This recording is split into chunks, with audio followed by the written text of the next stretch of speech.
work from home. Okay, what do you think of this proposal, given our context now?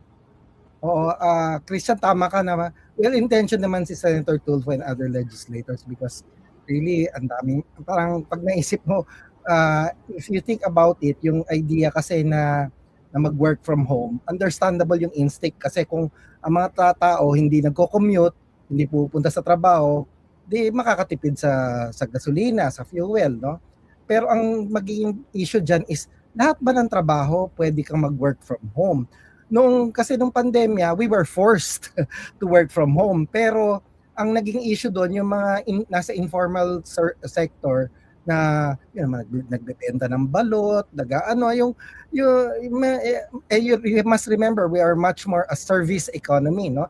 60% ng ating mga nagtatrabaho, mga 61% pa yata, ay mga nasa service sector, mga nasa hotel, restaurant. Pag binag-work from home mo sila, anong gagawin nila, di ba? Parang a little bit off ng konti because parang we're not really hitting the whole root of the problem. Senator Tulfo and a lot of legislators, as I said, I have a lot of respect for them. Pero iba yung personal na respect, iba rin yung idea. Maybe it started off as a good idea, pero kasi ang problema yung pag-increase ng presyo. So yun yung dapat tugunan ng pansin ng pamahalaan. Paano ma-address yung pagtaas ng presyo ng mga bilihin? Hindi naman natin to naging desisyon. Naging simulato ng giyera ng Estados Unidos at ng Israel at Iran. Tapos yun nga, nagkaroon ng supply issue dahil walang mga pinapalabas na barko sa Strait of Hormuz. So medyo nagkakaroon ng gipit. Kaya nagkakaroon ng magtaas ang presyo ng crudo. Pero hindi lang 'yon, no? Tumaas pa yung presyo yung US, yung peso, yung ano natin, yung dollar natin, no?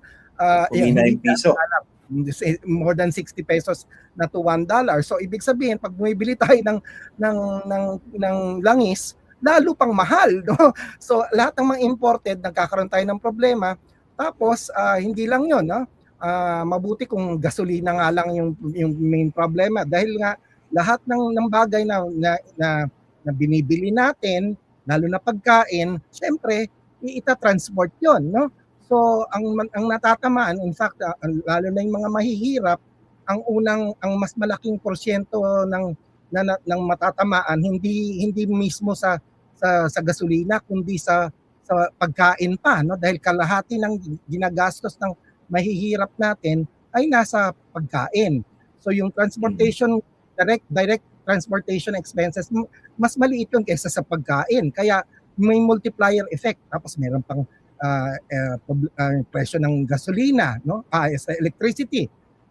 So yun, tataas na naman rin, no? So yun yung naging problema, sa dapat yun ang matugunan natin ng pansin. Hindi yung labor arrangements. May konting effect yung sinabing siguro 4-day week. That might be good for some, pero hindi mo rin magagawa sa lahat yun dahil merong mga critical na mga trabaho na kailangan pumasok, no? Okay. Understandable yan. So dapat meron nuancing dito sa proposal na ganito. Pero in what in what way can, let's say, a 4-day work week, ito, hindi ba, may na yun. Okay, dito tayo sa work from home arrangements, no? In what particular context can this work, no? Kung gawin din siyang targeted sa mga trabaho na hindi mo naman, na pwede ka naman talagang hindi pumasok or pwede mong gawin sa iyong bahay.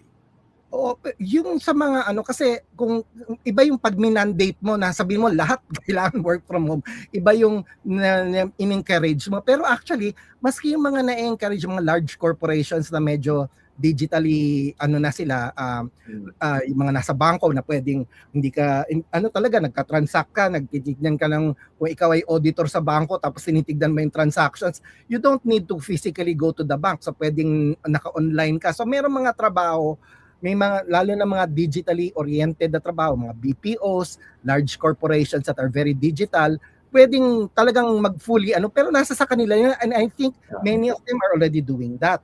So parang hindi na appropriate. I mean, as I said, it's well intentioned, pero baka hindi na dapat natin i-legislate natin. Okay. So, kumbaga, iwan na rin sa mga iba't ibang mga kumpanya, for instance. Mm. Kung iba't ibang mga sektor, kung arrangement na ito would actually work for them. Kasi nga, isang Oo. pwedeng tamaan dito yung mga arawan, hindi po ba? Oo, Kung kasi talagang nga kailangan trabaho physically, nandun sila. oo, kasi ang issue pa rin diyan kasi even sa gobyerno may yung mga tawag na contract of work ano ba tawag doon Job mga order contract. Job yun. order.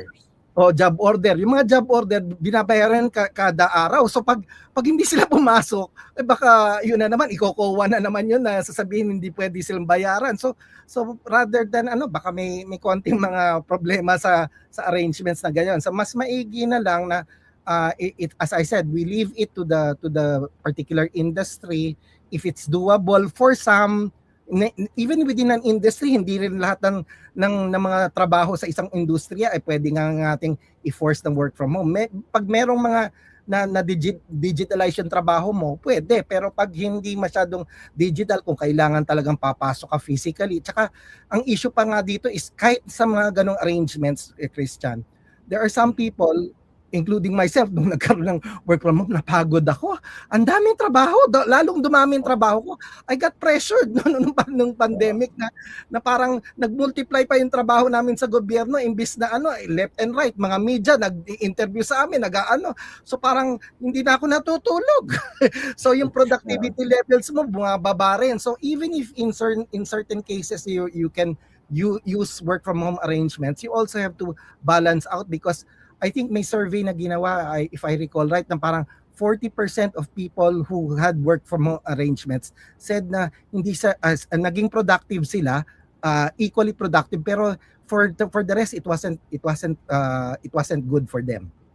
I remember isa pang mga naging experience yan during the pandemic, hindi po ba? Yung work from home, parang hindi mo na delineate yung kailan ka ba hinto ng trabaho, nasa bahay ka. Oo, part Diba? of it yun. Tapos, nagkaroon ng mental health issue siya iba rin, pati mga estudyante. Absolutely. Tapos yung magiging pa rin kasi 'di ba kunwari yung asawa mo lagi mo nakikita every minute of the I mean it contributes to tension.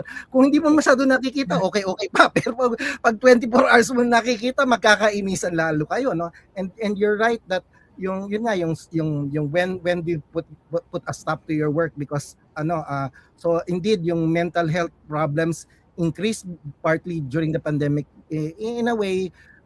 They some psychologists say it's partly because of that, no? And then pag naisip mo rin kasi yung work from home, ang daming yung productivity issues, tapos pag naisip mo rin na bakit ba ang mga tao, I mean kasi for some jobs talagang pwede naman talagang mag-work from home, no?